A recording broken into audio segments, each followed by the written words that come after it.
শুভ সকাল আমার প্রিয় পরিবার, সবাইকে জানাই অনেক ভালোবাসা। সাথে আমার সাধারণ ভিউয়ার্স, যাদের কোনো চ্যানেল নেই, সবাই এসে আমার ভিডিও দেখে যাচ্ছ, তোমাদের সবাইকে অন্তর থেকে অনেক ভালোবাসা জানালাম। এটা মঙ্গলবারের ব্লগ।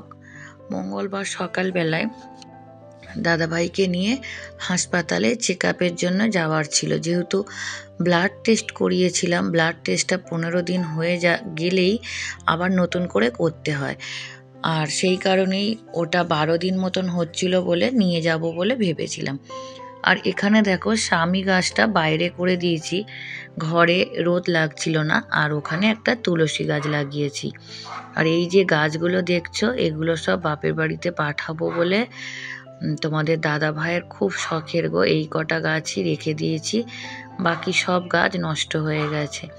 আর এই লঙ্কা গাছগুলো রেখেছি কেন জানো, যখন লঙ্কা গাছ লঙ্কা বাজারে তো সবসময় এখন আর যেতে পারি না, তাই এখান থেকে একটা দুটো তুলে খাওয়া হয়, ওই জন্য এই লঙ্কা গাছগুলো আপাতত রেখে দেব।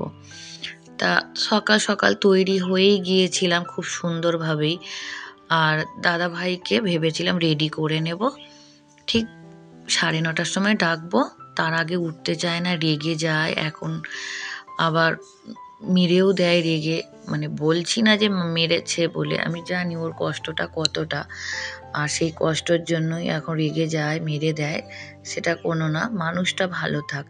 আর এই দেখো, এটা কিন্তু সবার জন্যই ভেজাই, বেশিটা দাদার জন্য বোতলে তুলে রাখি, মেথি কতিলা আর মিছরি দিয়ে। আর বাবুরও শরীর খুব গরম হয়েছে, বাবুও খাবে। আর এই যে চিঁড়ে, কলা, টক দই, এটা কিন্তু দাদাভাই একা খাবে না, বাবুও কাজে নয় ছাতু নয় টক দই কলা চিঁড়ে মাখাই খেয়ে যায়। তা সবই রেডি করে নিয়েছিলাম। আর এই যে ওআরএক্স চলছে, কোনো খাবার শরীরে থাকছে না, আর ওআরএক্স চলছে, আর একদমই যেতে পারিনি। দেখো রেডি হয়েই বসেছিল, বাথরুম থেকে যেই আসলো পুরো সেন্সলেস হয়ে গিয়ে কেমন একটা করছিল, আর ভুলভাল বকছে, খালি বলছে আমি আর থাকবো না, চলে যাব, অনেক কিছু করছিল।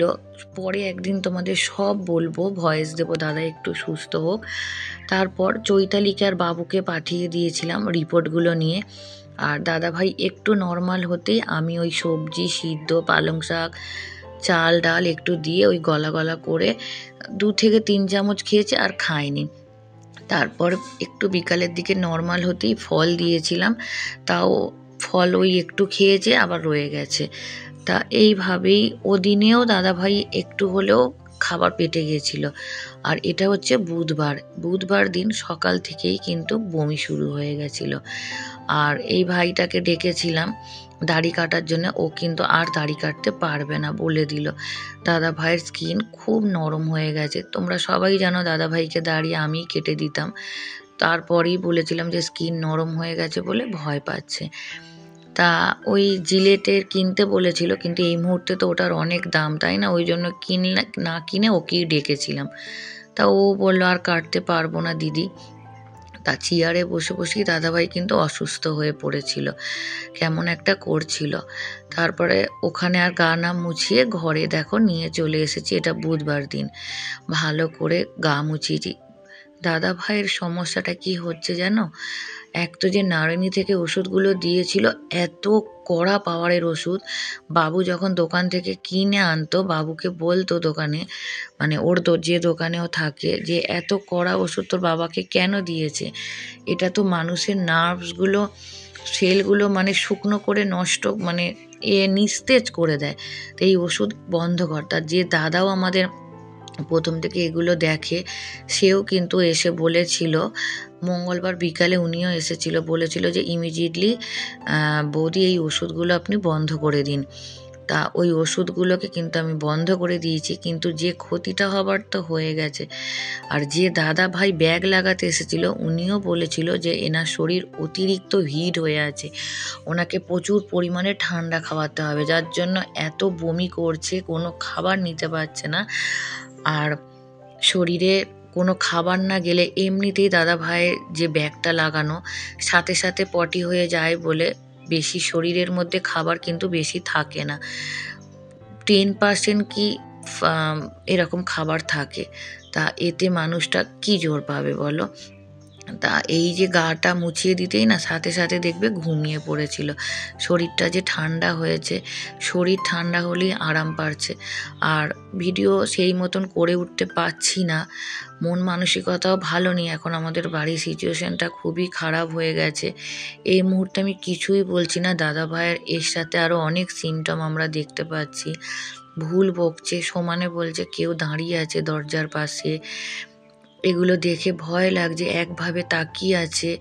বমি তো অনবরতই করছে, শুধু ফলটা খেয়ে করেনি দেখেছিলাম। আর গতকাল তো ফল কিছুই দিতে পারিনি। আর দাদা ভাইয়ের সেবা করতে গিয়ে বান্টিকে দেখো, আজকে 3 দিন পর আজকে বান্টিকে চান করাবো। বান্টিকে ঠিক মতন খাওয়ানো হচ্ছে না, কি করে করব? আমরা দুটো মানুষ একটা মানুষকে নিয়েই পড়ে আছি। এমনকি আজকের বুধবার দিন এত বাড়াবাড়ি হয়ে গেছিলো, চৈতালিকেও আমি রেখে দিয়েছিলাম রাতে। দাদা ভাইয়ের মানে অন্যরকম সিমটম দেখতে পাচ্ছিলাম।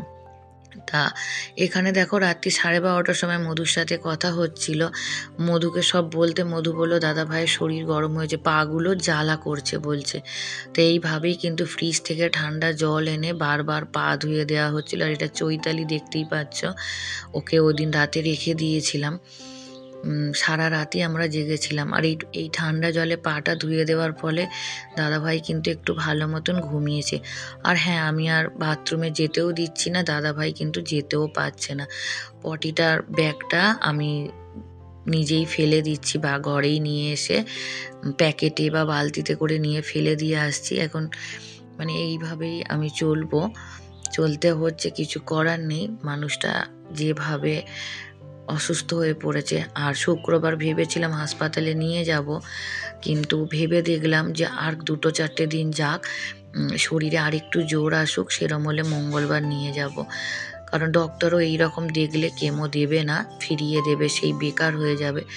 তা একটু নর্মাল হোক, খাবার দাবারগুলো একটু শরীরে যাক, ORS যাক, তাহলে নিশ্চয়ই দাদাভাই একটু ঠিক হবে।